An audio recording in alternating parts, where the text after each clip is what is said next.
history who have been able to do that, but I wanted to see someone who is like me, is my age, comes from a similar background, and can go to a notorious and obnoxious place like Evin prison in Iran, and still hang on to his hope and humanity. Those were the things I was struggling with, hope and humanity. And the letters that he sent out from prison were full of those things. And he wasn't um, anyone big or famous, but he was a person who could do that. And I thought if he could do that, then maybe I could too.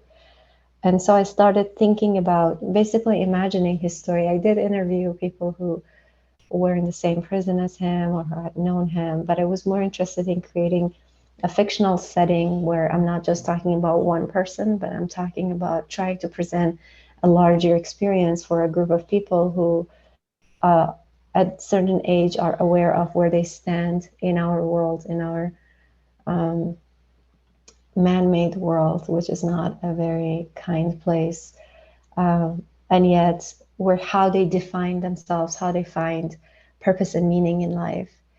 And so I started writing his story of what it would be like to be in that prison and how he would soothe himself through, singing and things like that. And then I wanted to imagine what his sister's life would be like, because despite everything that he went through, he still had his gender privileges over what a Kurdish woman would experience. And that's how Layla and Chia came to be. Um, I wanted them to have different things in life. I wanted to have a character who's interested in directly facing the injustice and picking up the pen to do that. So someone who wants to become a human rights lawyer, and someone who wants to take the perpetrators of crimes against humanity to the international criminal law. And I also wanted to have a character who's more artistic, more inclined toward um, um, basically channeling pain into art and poetry and fight in that way. And I wanted their path to merge, and I wanted to put them in a situation where they couldn't separate their causes. And that's how I created Layla and Gia, and everything else was shaped around these characters, because I first think of characters then plot. I see. And is that the man who gave the dissident that you spoke of? That's who you dedicated the book to. Is that correct? Yes. His name was Farzad Kamangar. He was a teacher, and I think he had such a beautiful soul, and just by being and by writing, I think he inspired a lot of people. He's not well known in the Western world at all, but in Iran, his letters went viral when he sent them out of prison, and his voice when he would read things over the phone. Um, and I thought that was closer to me than just reading about someone in history. Yes. Um, And did he was murdered by the regime, wasn't he? yes, he was called an enemy of God. I'm quoting word for word. Mm-hmm. Iranian government calls their opposition an enemy of God, because the supreme leader calls himself representative of God on earth, and so any opposition to him would be animosity against God. And under that label, they executed him, um, even though they had promised to let him go. And it wasn't just the final act of murdering. I think what was inspiring to me, because the stories of brutality are as old as humanity. What was inspiring to me was how he kept writing, I will not let them kill me inside. I will not let them kill me inside. And that made me think about what we can do when we are in a situation where we don't have control over what happens to us. And I wanted to think about our ability as human to respond to what's outside of us. So just that pause, that space between what happens to us and how we respond. I think that's where our power lies as human. That's where we can define ourselves as human. And I'm not saying it's possible for everyone to be able to take that pause and have control over how they react and respond. But I think if we can do that, if we bring some awareness into that space, then I think that's where our growth and our learning lies. And I can see the parallel with Layla's brother Chia. He refused to give up, even though his killing in prison was unexpected. Um, it was poignant that he did not falter. Right. And it's also about Layla's reaction to losing the person that she was so attached to and how that shaped her life, because that's where she finds her strength, and that's where she finds her inspiration. And again, that goes back to the idea of, are we waiting for life to give us meaning, as Viktor Frankl talks about in Man in Search of Meaning, or are we the ones who decide to give meaning to life, and how much agency and consciousness we bring into that? And when another poignant moment in the book, of course, is the um, attempted suicide of Layla, and I'm sure that, as you mentioned, as you mentioned to the United Nations, suicide by women is so pronounced in the Kurdish areas of Iran that. Can you talk a little bit about her state of mind when Layla reached that point? Right. So, through my activism, I've been involved with a lot of um, because these things I either go unreported, or media tends to dramatize this event, create a hero out of people who commit suicide. And I wanted to see what is going on in reality and what makes a human being give up on life when survival instinct is one of the strongest instincts in us. And but when a large group of people do make that decision, and they decide that life is not worth living, and they are in so much pain that the only way they find to end that pain is to just end their lives, what does it say about a society, and what can um, we do as activists and writers to help prevent that? And it says a lot about a society where so many women um, are in that situation, are pushed over the edges, and and that nothing is done about it. But at the same time, Kurdish women are also one of the strongest women on planet Earth. The activists who go out of their lives, who risk their lives to save these women, are extraordinary. And I work with both groups. I see it used to be older married women were in in polygamy, or their husbands were drug addicts or abusive, and they couldn't find a way out, and they would consider suicide. To nowadays, more and more younger and even educated women are pushed towards suicide. But that's just one side of the story. The other side of the story is, despite the suffocating environment for Kurdish women, there are these women who are risking their lives to save lives. And I wanted to create a character who starts at that point, at that dark point that feels like a dead end, and help her, give her a reason to shift toward now becoming someone who first rescues herself and then is in a position to try to help others. And that was a challenge, because I didn't know how realistic it would be. I didn't want to create a Hollywood character who comes out of the blue and solves every problem like that. I wanted to maintain complexity and nuance, and I was looking at everyone that I was working with to see if that's possible. And I saw that it was possible. Like, some of the women who had attempted suicide, because of what they had experienced at one point. They came back, and they were the ones who would now reach out to these other women in pain and say, I know where you're coming from, I know what you're experiencing.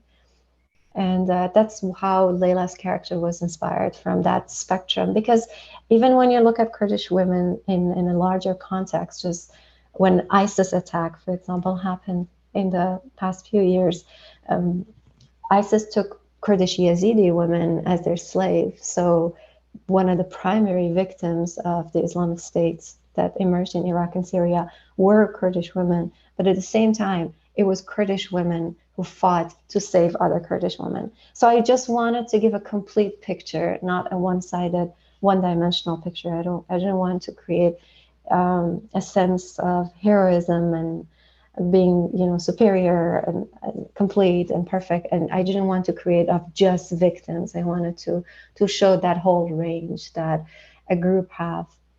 And somehow Layla reflects that. Mhm. And it continues on today. You see any, Every day. after reading your book and reading some of the history of that region, and of course, we've just had um, a new president elected in Iran, or not elected, appointed,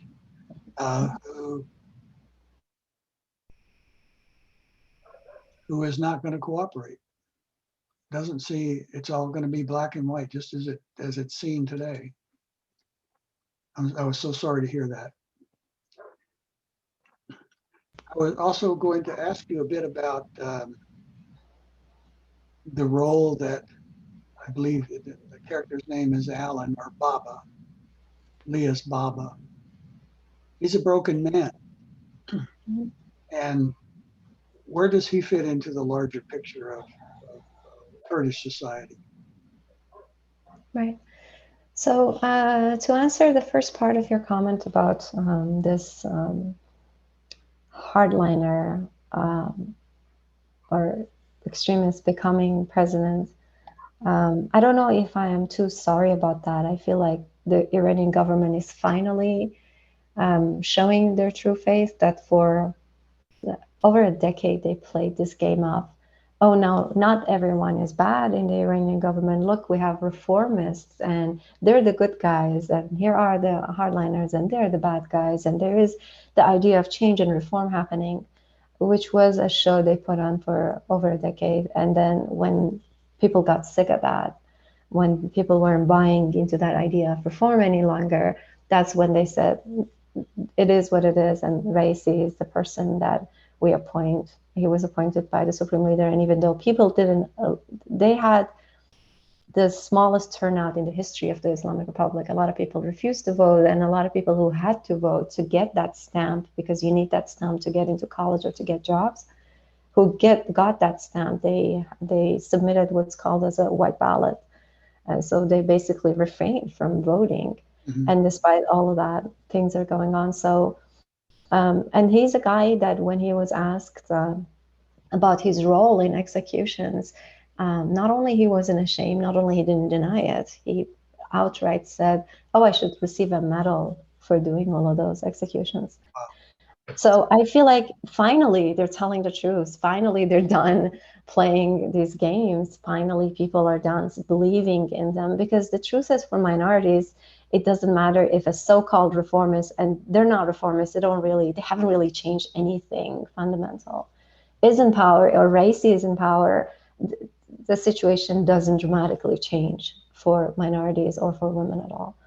To answer the second part of your question, Alan could, in a sense, stand for a lot of the generation before Layla and Shia, the political people who were politically aware, aware of the situation, were willing to stand up to oppression and the price they paid for it. I wanted to contrast that with the situation of, because the truth is, a lot of people, when they experience prison and torture, they don't come out of it being the same people that they were. How much they change and to what extent they're broken depends on how much they believe in the cause that they were tortured for. But the fact is, a lot of people come out broken. They give up on politics. They don't know how to heal. They don't even know that they have to start a healing journey. So that's part of the truth. And I also wanted to have another character, Joanna's mother, Schiller's mother, Joanna, who goes through a similar situation. She also experiences prison, and she is also put on death row. Now her crime is stabbing her rapist, but she doesn't come out of it all dark, and she's willing to heal and she's willing to repair. And I wanted to show both sides of the spectrum. I thought my job as a minority woman, being able to write in English and telling this story, was to create something that neither dramatizes nor neither neither is a sentimental portrayal of life under oppression. I didn't want to romanticize life under oppression. At the same time, I didn't want to demonize everything that is going on in there. I thought it my duty to have a truthful, multidimensional picture. And that's how I needed to have someone like Alan, and I needed to have um, someone like Joanna, and look at different ways they experience prison and oppression. Yes, I think you mentioned Joanna. I think I don't know if this has gone through your mind, but it went through mine as I was reading that if it weren't for Joanna, Layla might have gone. Layla's story might have been different. Absolutely. That was inspired by Joseph Campbell's idea of a hero with 1,000 faces, and the idea that for the protagonist to be able to make that shift within herself or himself, they would need a mentor. And I wanted a mentor for Layla, and I thought she was an excellent mentor for Layla. Yeah. Yeah. Yeah.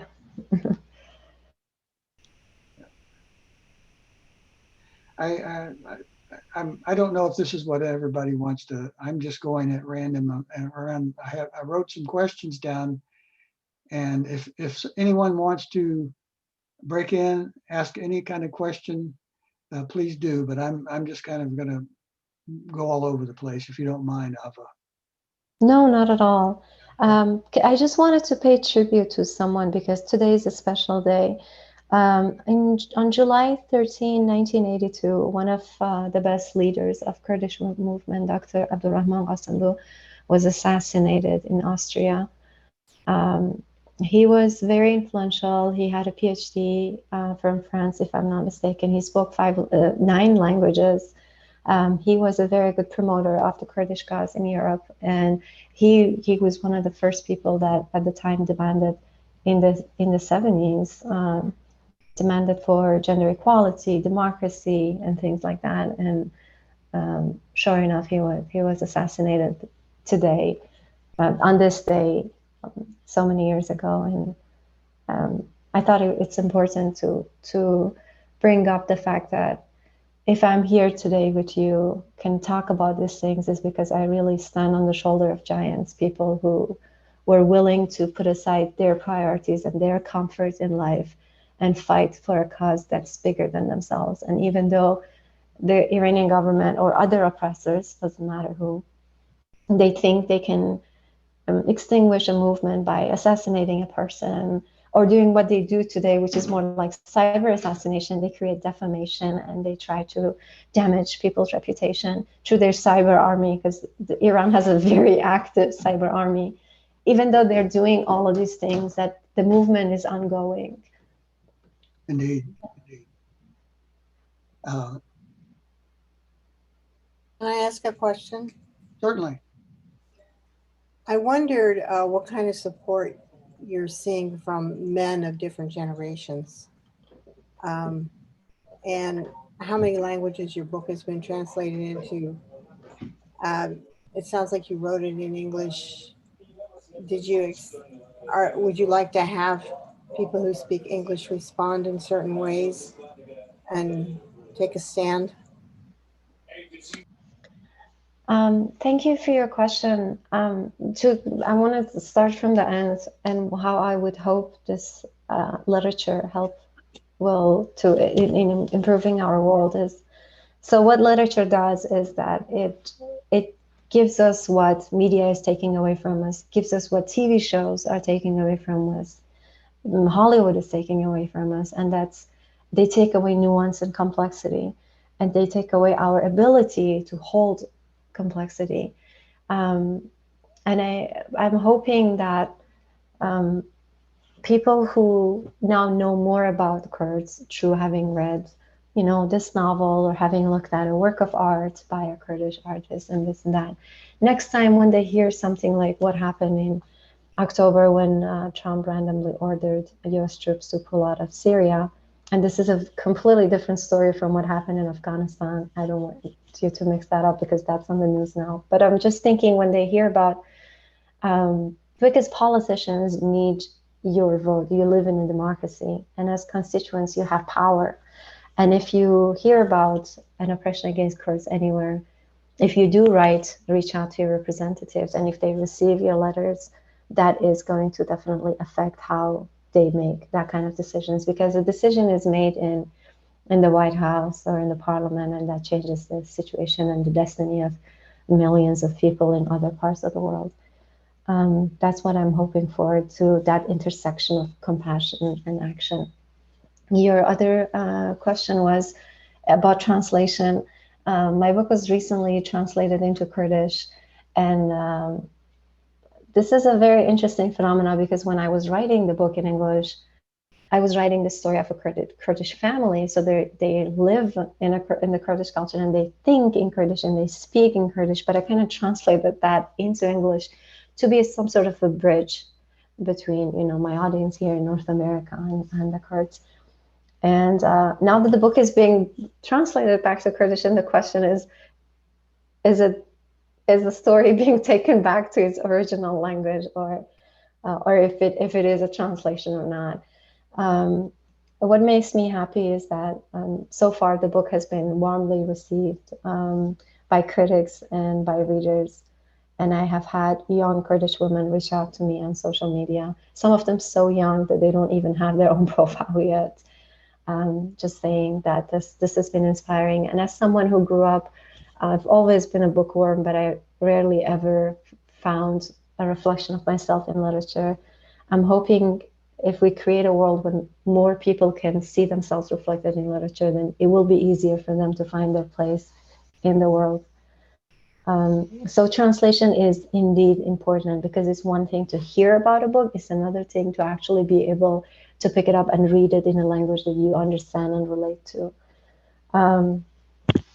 So I do hope that this book will be translated into other languages. The pandemic didn't help at all with that, but things are changing, and even though it's been a year that the book is out, it's still, it relies on word of mouth really more than anything, but hopefully it will continue being read.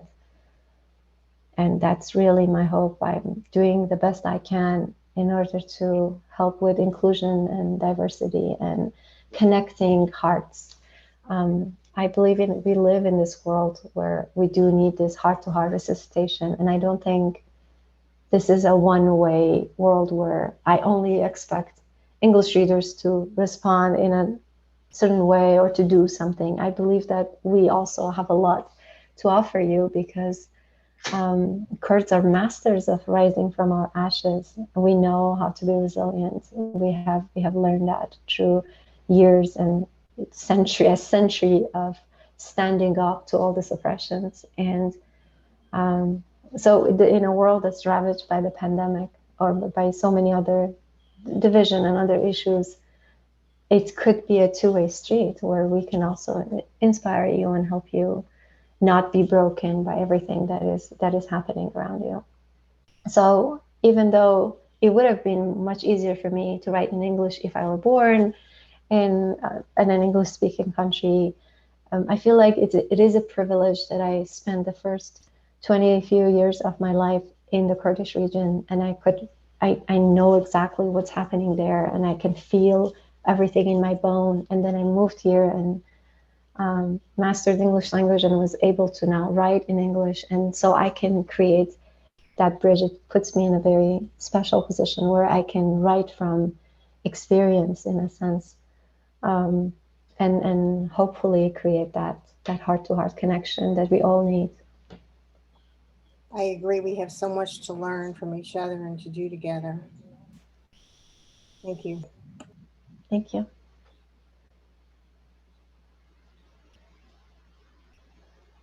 Ava, I'm Angela. Hi, Angela. I just ordered your book and I'm so excited to read it and so inspired listening to you speak. And I'm curious about the title because it's gorgeous and I wanted to kind of hear about how you decided on that. This is, I owe the title to, because the book was published by HarperCollins in Canada, Abrams in the United States. And my editor at HarperCollins, I first called it Butterfly Warriors, or Warrior Butterflies, to refer to the idea of we can be as fragile as butterflies, but you can still have a warrior inside you. And she thought this wouldn't be necessarily a very powerful title, and she came up with a few, and I liked Daughters of Smoke and Fire because I feel like on one hand, Kurdish women are daughters of fire. We have that power burning in us where we want to be able to not give in to the oppression. And at the same time, when you are in that much pressure, it feels like it's hard to see because it's blurry and there's a lot of smoke. And so how can you move from the smoke to fire? And how can you find both in you? And so we all agreed, the US editors also like that title, and we all agreed on Daughters of Smoke and Fire, but I owe it to Jennifer Lambert, and I feel like Jennifer is one of the legendary editors in Canada. A lot of the great books that you read over there, you open the acknowledgement page and her name is there for good reasons. I'm thankful to her for that suggestion and her other suggestions. It expresses the duality of Layla and how you were describing coming from a place of darkness and then being inspired and motivated to fight. Yes. It symbolizes everything you just said. So I love it. It's beautiful. Thank you. I'm glad you did. Lori has a question? Yeah, I did have a question.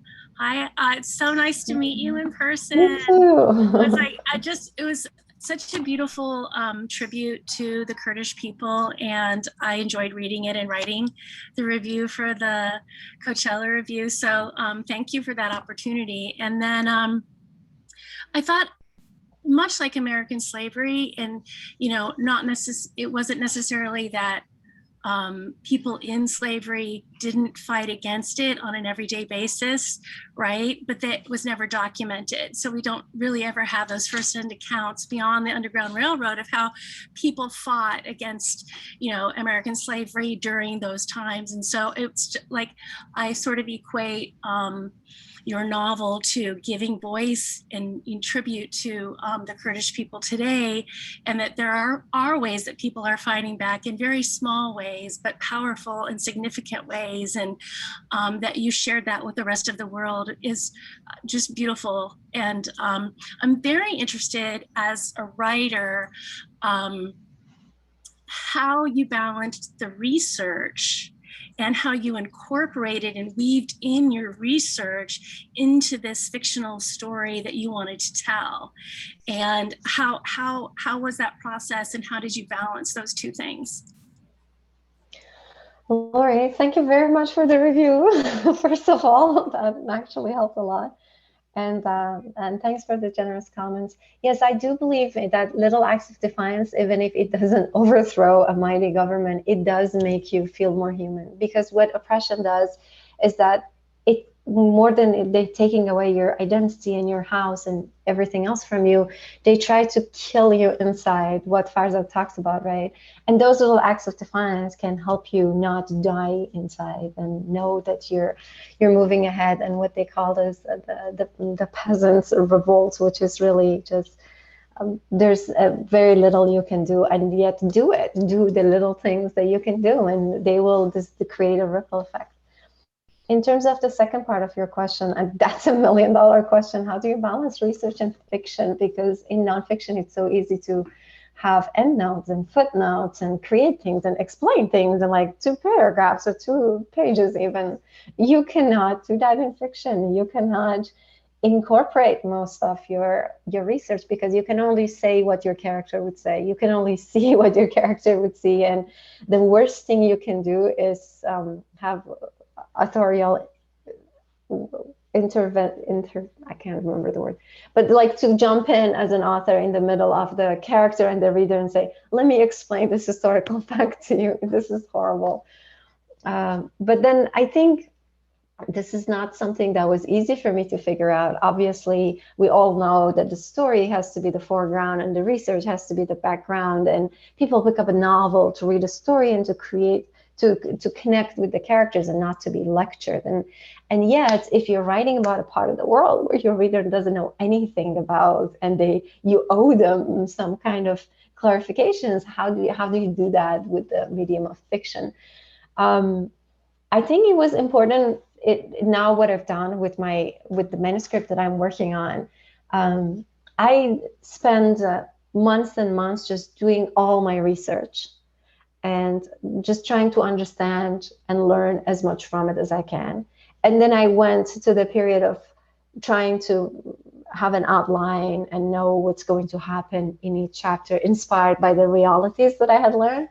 And I went through a couple drafts, and then I went back and reread the books that I had read to do my research, and I had still gotten some details wrong. I had gotten some dates mixed up, but I feel like not doing research while I was writing the outline helped with me not trying to tell everything that I know to the reader, and instead only stick to what's worked for the story, what works for the characters and the plot. And then went back and reread it because obviously I couldn't remember everything that I had learned, and I wanted to make sure I'm not making a big mistake by writing about something here and something there that I had, taken for granted, things that you really take for granted. I'm now writing about a refugees experience in the United States, and for a certain portion I had to go back to the experience of Yazidis under Islamic State, and sure enough I had forgotten that in ISIS men aren't allowed to smoke, and because I thought I'm creating the Middle East, I had all these male characters smoked. And imagine if I hadn't done my research again and I had put that into my manuscript, how horrible it would have been to say characters smoke when when ISIS wouldn't allow anyone to smoke. So that's what I learned, different stages and just different drafts that you go through. But the real thing is staying loyal to the story, keeping your reader in mind. It's not about how much I'm really dying to say this to my reader. It's really about not interrupt the reader's flow of the story. I don't have to tell them everything. Hopefully they will be inspired to go look something up. But my job is to tell a good story and not to necessarily lecture them. You still are educating, especially if you're writing about an underrepresented group. But God knows, Lori, I had to go through drafts and drafts and drafts to know what to keep in and what to take out. Thank you. Okay. Can you talk about the immigration experience, and did you think about coming to America? So I wanted to get out because I knew I wasn't safe any longer. And coming from a family where so many people have been in prison and tortured, I knew that could possibly be my future. And I kept getting, called into the intelligence office for really stupid things, like not having a proper hijab or teaching animal farms and things like that. But I knew if I wanted to apply as a refugee, it would take years and years, and I would have very little control over how long the process would take and where I would end up. And I've always relied on education to save myself. I didn't allow Layla, my main character, to have that because I thought it's a privilege that not everyone has. And it might sound funny to you that I'm using the word privilege as in, stateless, exiled, migrants, what the hell is your privilege? But I think it's important to be aware of our privileges wherever we are. And I know that my education was my privilege. So then I applied to a couple universities in both United States and America. Somehow my application never made it to US universities because I relied on a third person to send them out, and he didn't do them, even though he had promised. But my Canadian applications went through, and it wasn't just a matter of getting a student visa. I also needed to have strong financial assistance because I didn't have any money. I mean, I worked full-time as a faculty member, but yeah, Iranian currency is really weak, and I couldn't really afford having an education in North America with what I used to be able to make as a faculty member. And then I got a scholarship from University of Windsor in Canada, which I'm very grateful for. And so then the third stage was getting a visa, which, believe it or not, was much harder than winning the scholarship and getting admission, especially because at the time, Ottawa-Tehran relationships were sour. And that also worked out miraculously. I remember they sent me to a medical exam, and they shouldn't send you to a medical exam if they don't think you're getting your visa, because it's really expensive. But then they wouldn't give me an answer. It was very frustrating. I wanted to hear an answer either way, if it's yes or no, and if I should, apply for somewhere in Europe, maybe where, France, these universities aren't that expensive, or in English. Master's degree takes only 1 year, not 2, and things like that. I wanted to know what's going on. Really frustrated, really angry with the uncertainty at the time. And then they invited me and 12 other potential students to get into, we all had admission from Canadian universities, and they interviewed all of us, and I was the 12th person, and they rejected everyone before me. So I entered the room thinking, there's no way I am going to get a visa either. And they gave really weird reasons to everyone, saying like, you failed to prove that you are a genuine student, was what they would say. So I remember trying to get inside the room, and there was this one guy stepping outside. The only thing he said to me was, speak in English. And I said, okay. So I went in there and started speaking in English. And she said hello in Farsi, French, and English, because she was working at the American embassy, this woman. And I started speaking English just to prove that my English is good enough to be a student. And she wanted to say why I've decided to study creative writing. And I had all these stories that I had published in Iran. I'm like, I'm already a writer. I want to be able to be the first writer who has a degree in creative writing. Iran does not offer creative writing. I want to be able to get a degree in creative writing. She wanted to be convinced that I wouldn't stay. And somehow I managed to convince her. I had a job. I had a good, also a letter from my boss that if I come back with a degree, I would get a promotion. And I had a whole bunch of documents. So I think getting the visa was really the hardest part, the trickiest part. And somehow I got it. And then I thought that would be the end of the story, but really it was just the beginning of my struggles. But I'm glad it happened.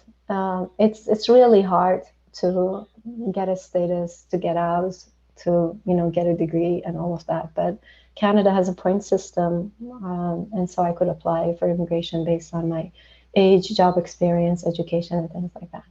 America has been really tricky. America doesn't have a system that would offer immigrants status based on the same merits that Canada would consider, which is like job experience, education, language fluency, age, things like that. And so it's been trickier in the United States, but I don't have a status in the United States. I'm a Canadian citizen. You do in our hearts. Thank you. I think Amy has a question. Hi there. Hi, Amy. So good to see your face. Hey, you talked about all the layers you pulled together in writing this book, and I know the story is so much from your heart and your experience. So you worked with the characters and the themes and the ideas and the research and the plot, and then for a story that's so deep within you, how did you know when you were finished? Ah, that's a good question. I think, Amy, it really has something to do with people that you trust who would tell you that you're finished, and those people aren't necessarily your friends, because your friends are biased.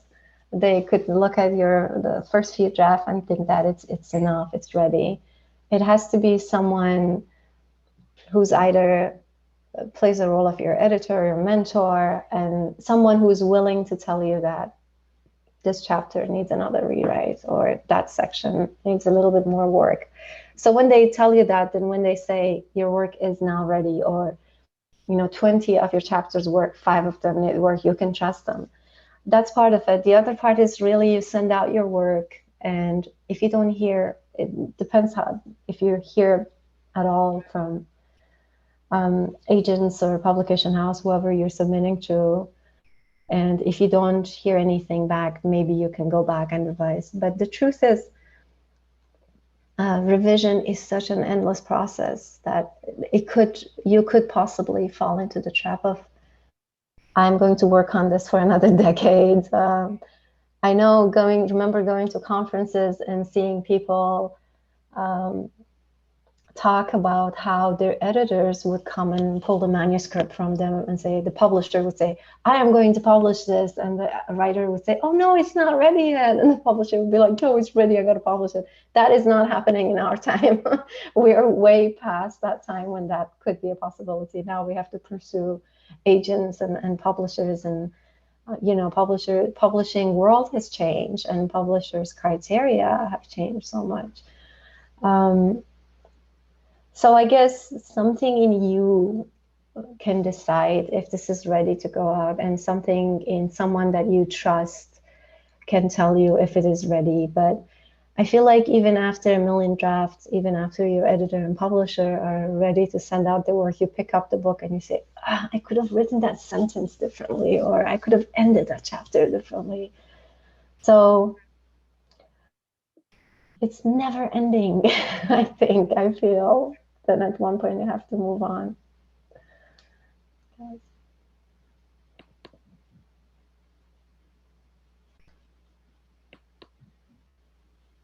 Ava, I have a question. Yeah, go ahead. Your study in university in Tehran was in English, but where did when you entered university, at what level was your English? You must have had studied it in earlier years, because your vocabulary is so vast and so exact that you've mastered the language. How did you do that? Thank you, Steve. My dad had a degree in English. His English was pretty good, so my English was relatively good for where I was. Then I started teaching English at age 17, and it was really simple stuff. When I started, this is a book, this is a bag, the ABCD, this kind of thing. Right. But I feel like teaching it helped me get really better at it, because I now had to go check every meaning of the word and check the pronunciation and things like that. I really, really wanted to study English literature because I was very curious to see the rest of the world, to see what life is like for people who live in places very different from where I was in. And I felt trapped where I was, and I didn't really have a way of traveling, because inside Iran, I don't know if that has changed. I've been here for like 15 years now, but at the time a single woman couldn't just go book a hotel room. Right. It wasn't allowed. So I couldn't see much of inside Iran. Outside of Iran, on an Iranian passport, you barely can see anywhere. Plus, it was too expensive for me.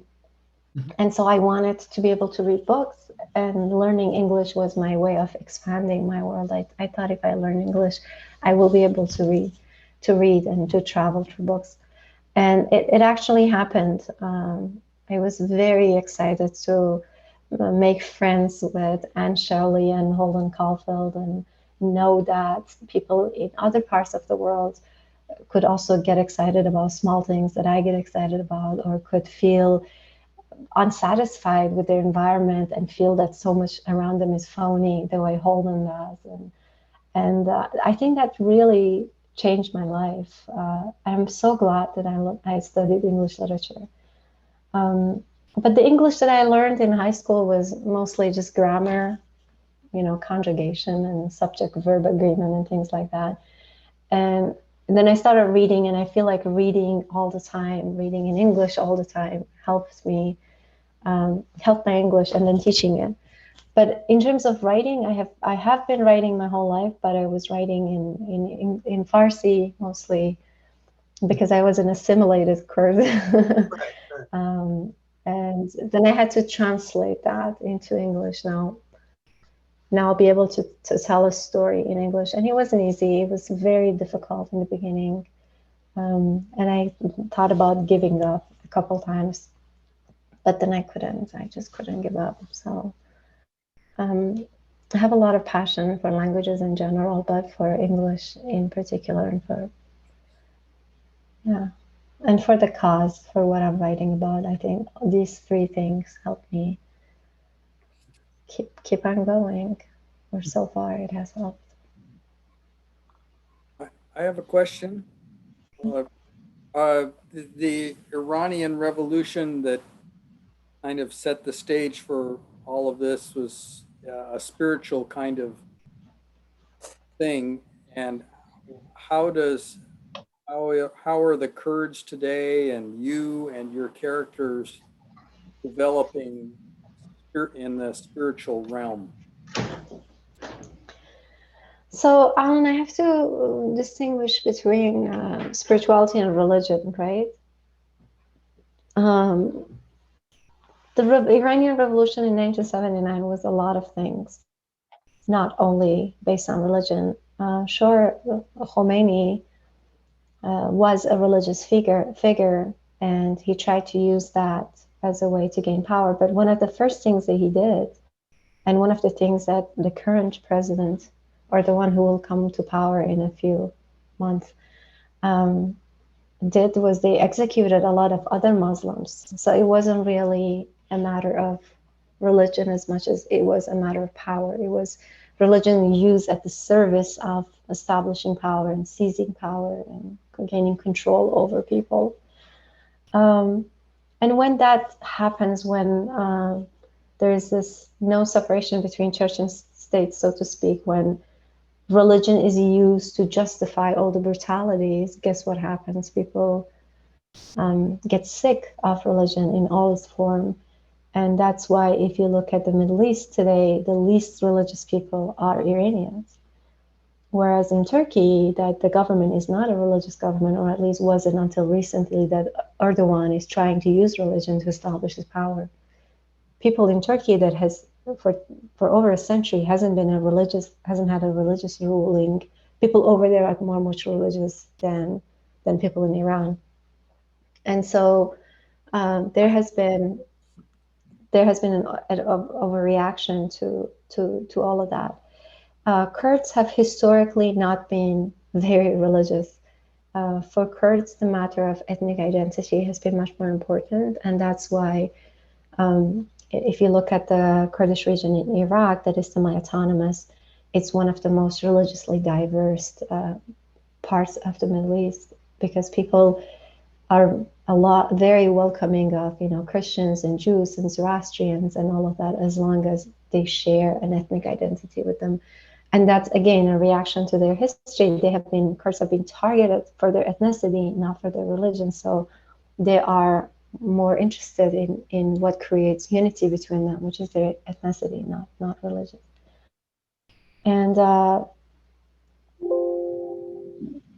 yeah, so the Kurds are a very religiously diverse group. There are a lot of Jewish Kurds, there are a lot of Zoroastrian Kurds, Christian Kurds, the Yazidi Kurds, which is an ancient religion, pre-Abrahamic religions, Kakai Kurds, like all different types of religious minorities live within Kurdistan, and they have representation in the parliament. And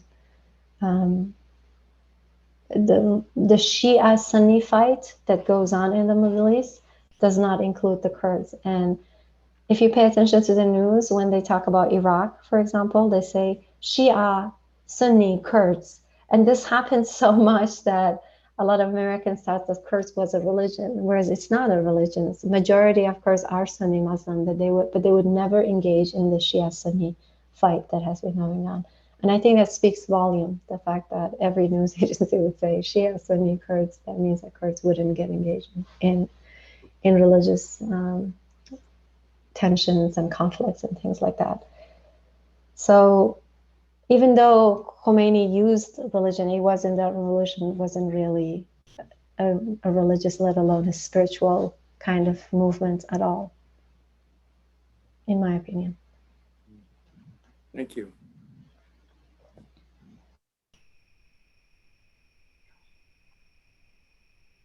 Ava, could you speak a little bit about your efforts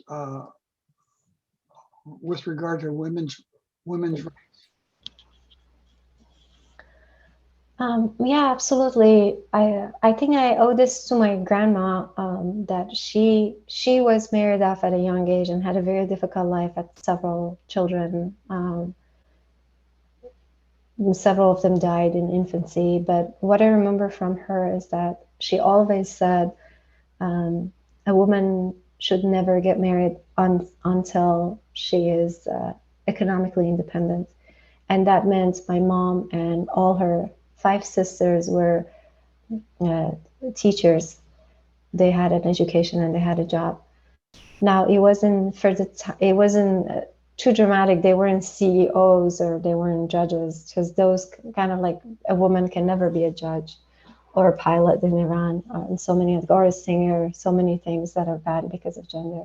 But they could do so much, and they were able to have the traditional gender role of being a teacher, which was still good for their own time.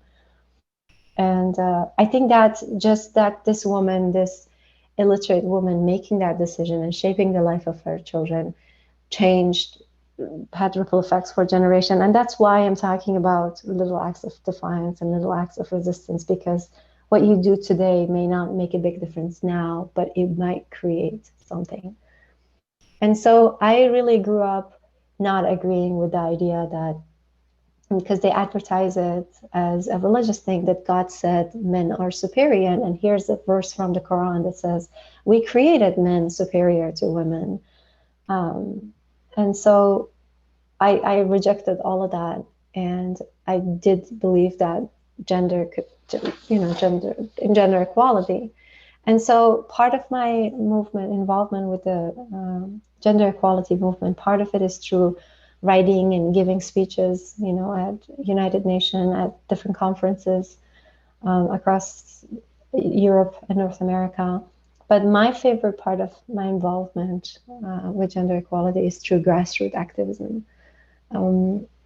That's the workshops that I am able to hold, even though I'm so far away from Kurdistan, is where I get my sense of satisfaction and purpose, when I feel like, okay, if I die today, I know I've done something. I was able to hold several workshops to educate women. Now, those have to be, we can't really talk much about it. I'm doing very little compared to the Kurdish women who are at the front line, who are holding these workshops. Because if the government finds out that some of these groups are being supported by someone from outside the country, then they will label it a threat to national security, or, I don't know, being influenced by Western powers and this and that. Whereas what we're really doing is we're holding really simple workshops that talks about, here are 10 signs of someone who's thinking about suicide. Here are 10 things you must say to someone who is in danger. Here are things that you should not say to someone who's in danger. This is why child marriage is wrong. This is why it's important. Things like that. That's a really very educational, nothing political in it. It's not really a direct threat for the government. But of course, dictatorship are afraid of any source of unity or a sense of community or a sense of people helping out each other. They are interested in turning everyone against each other. The reason they are so anti-feminist isn't just because they're misogynistic. They are against it, because if men are in charge of controlling women, then the government's job is easier. If 50% of society is controlling the other 50%, so much easier for them to control everything.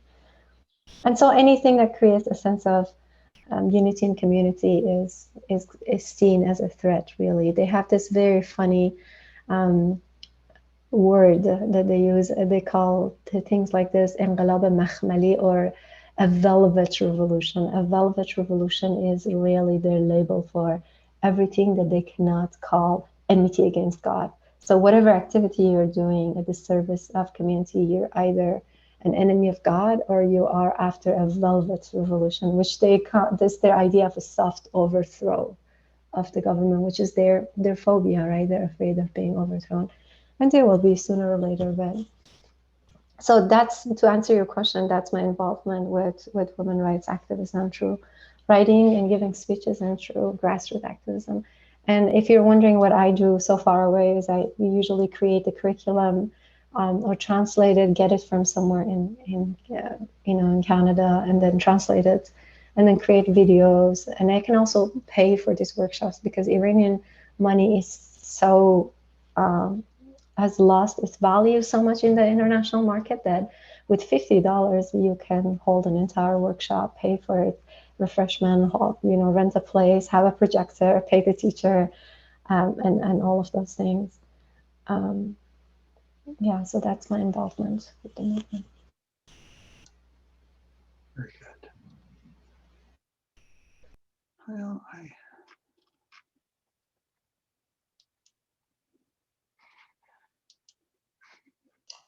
I have a quick question. Sure. You talked about having been contacted by some women, and I'm wondering if you have had any negative feedback after your book. Not from the Kurds, not really. Okay. Not so far. If I get a bunch of hate mails tomorrow, I'll let you know, but not so far. Ava, I wanted, if I could interject here. I looked on Amazon at your book, and I was suspicious that there were any negative reviews. Well, when you look at the actual reviews themselves, there were 53 reviews on Amazon, and 51 of them were 5-star reviews. One of them was a 4-star review, and one of them was a 3-star review. There were no negative reviews. And Amazon is misleading in that respect because they use an algorithm. Mm-hmm. They will create negative, the way they do their curve of stars is an algorithm. I just wanted to bring out that point. There were 51 out of 53 reviewers of your book on Amazon are 5-star reviews, and there were none less than 3. So congratulations. Thank you, Steve. I think a lot of writers know that, or think or agree that you shouldn't read reviews except for the official reviews that come out in publications. Reviews on Goodreads and on Amazon could be really brutal. And even though I haven't had negative reaction from the Kurds, I have had some really weird reactions from someone whose last name was Holiday or Hamilton, who said, I have insulted Islam, and she imagined herself to be a defender of Islam. And even though I do have my criticism of the religion, I don't go out to disrespect religion. And it's funny that she thought she needed to defend hijab for me. And I had one other woman who called me an Oriental writer. He said, these Oriental writers don't know. She gave me a 1 star and said something like that. So these things happen. Obviously, it's just part of being in the public eye. Really weird things that happen, but I think you learn to develop a tough skin. And it's important to know what people say and what works for them, what doesn't work for them. I think I had a few people who were good readers and educated people who felt that Layla didn't have as much sense of agency as like a Western character would have. And that was deliberate on my part. I didn't want to have a Hollywood Angela Jolie come down from the sky and be able to kick everyone's ass. I wanted to create a character that's as true to the reality of life over there as possible. So it's a fact that people have a variety of reactions to what you write. I'm just honestly grateful that anyone would pick up my book and read it and would be willing to go and write something out there. No one really owes me. I don't owes me the time to read or to review or to do things like that. I do feel very lucky and very grateful for all the great reviews I have received, and two of them are here today, Laurie and Amy. They have been very, very kind and generous with me. But I also did spend a whole decade on this book doing the best I could. So I hope the rest of you, if you decide to pick up the book, you will write me a review. I will go read it and see what you think. All right. We'll do that. Steve, can I read a page? If there's no more questions, I could end on a page. And Certainly. I don't know what time you want to wrap up the meeting. Usually, it's 7:47. Yeah, it was maybe 8 o'clock is you. That's when we officially. Okay. So I'm just going to read the prologue. A woman alone on the mountain at dusk. An invisible boot pressed against my throat, making my breath labored and helpless. And yet I couldn't go back and face my parents or my stifled future. Hidden behind a boulder, I hugged my knees and imagined my rage and pain whirling into a wildfire, burning down all the injustices. Could my father have known what was going on? I wanted to tell him, to share this burden with him. My shoulders were already heavy beneath the daily cruelties of living as a woman in Lanatawa, the damn place. This fatigue was incurable. The sun had suntered down, disappeared behind the lake's rebar. A dozen shades of red burst open along the horizon. Below, the narrow winding asphalt road was the hem around the hill's green skirt, embroidered with clusters of red and yellow wildflowers. The Schleer flowers stood elegant and tall, flourishing across the rough Kurdistan plateau, defying borders. I yearned to be a Schleer, but it was a garden of anguish, of loathing, of torment.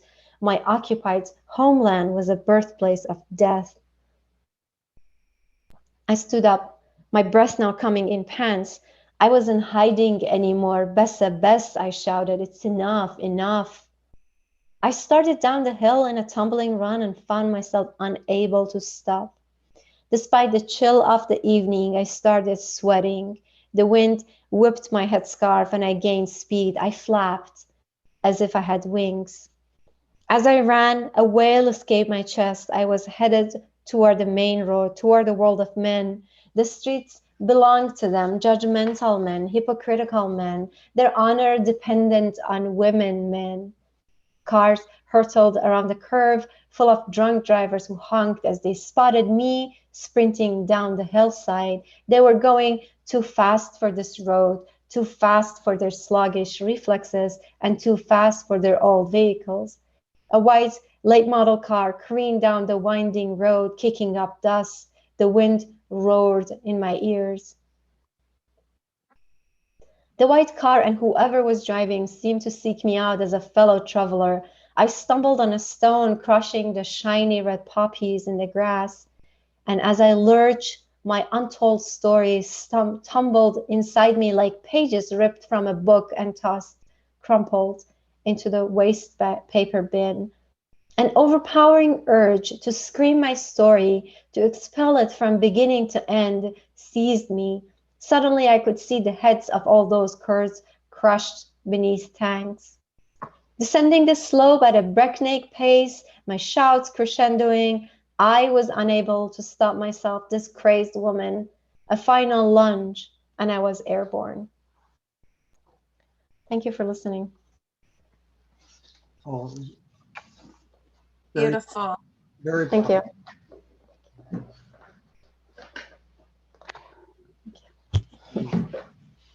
So I must say that, of course, that prologue was powerfully and beautifully written. But I would ask everyone listening tonight to pick up the book. The rest of the book is just as exciting. And I'm deeply appreciative of your time you spent with us. Thank you, Steve. I appreciate being with everyone here. Thank you, everyone, for showing up, spending your evening here with me. The book is available in every format as ebook, paperback, hardback, audiobook, if that's been your style lately.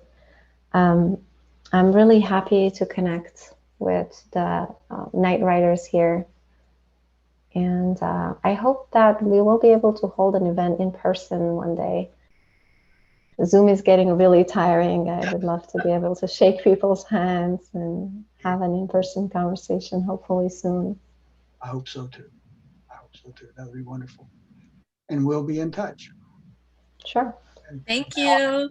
Thank you, everyone. Thank Have a good you. night. Bye. Okay. Thanks. Let me mention that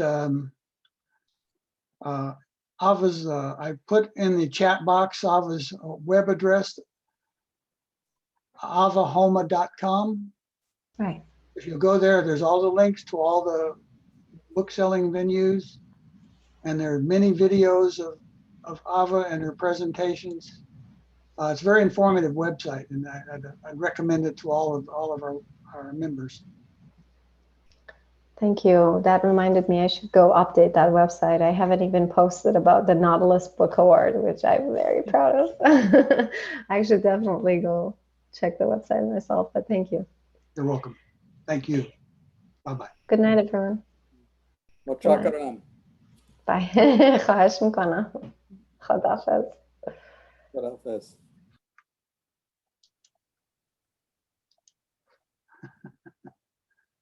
Very good. Thank you all. I enjoyed that. You did a wonderful job, Steve. Thank you very much. You really did. I was scared. A few hours ago, I said, I can't do this. And truly excellent. thank you. And Ava and I had a miscommunication. I thought she was going to make a presentation and we would intersperse it with questions. I didn't realize that she was going to just wait for questions. So That's what made the whole thing so remarkable, how you did that.